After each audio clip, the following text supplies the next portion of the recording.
Joining us via Skype from Kansas is Professor Liaqat Ali Khan. He's with the Washburn University. Many thanks for joining us here on Press TV, Professor. Now, first of all, of course, the fact that so many are braving these dangerous seas to get to a better life in Thailand or beyond goes to show the type of repression that is still continuing in Myanmar. Why hasn't the plight of Rohingyas taken center stage in international discourse? I think part of the reason is that they are not in the Middle East, which is occupying the world attention, and relatively their numbers are small, and they don't have any spokesperson who can voice their grievances. And I think it's a shame that Organization of Islamic Conference, which is the organization of 57 Muslim states, they have done nothing to alleviate these horrible conditions of these people who are fleeing persecution and then who are, transported by human traffickers. So there are a lot of things which have come together. First, they're being persecuted. Then the traffickers, international human traffickers, they get hold of them and they take money from them in order to transport them to Malaysia and Indonesia. Many are killed, in Burma, and then some die on the sea.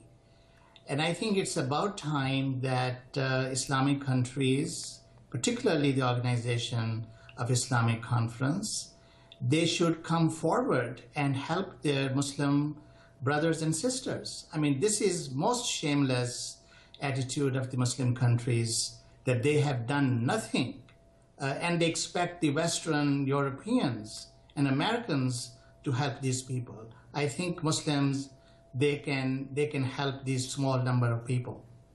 Right, but Professor Khan, also what you spoke of the West and how the world needs to stop looking at the West to take initiatives. However, when the West, particularly the U.S., gives incentives for the Myanmarese government to continue on the policy path that it is in return for economic deals and economic development, why would the Myanmarese government want to change anything when it comes to the plight of the Rohingyas?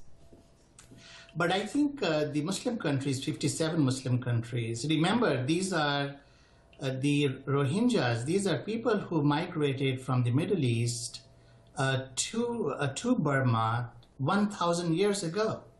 So these are not newfound people in Burma.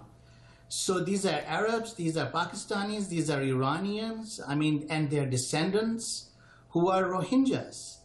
And therefore, it makes sense for these countries to come forward and help them, even if Burma is prosecuting them, and even if the United States and other Western countries are helping in that persecution. I think it puts greater burden on the Muslim countries to help these people. And they are not in millions. I mean, Iran and Pakistan helped millions of Afghans, refugees, and that was laudable. I think Jordan has helped Syrians.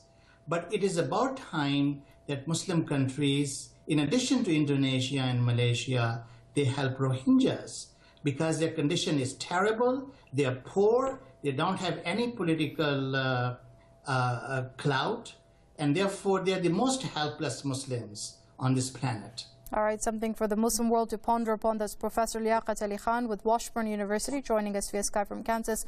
It's a pleasure talking to you on Press TV, Professor.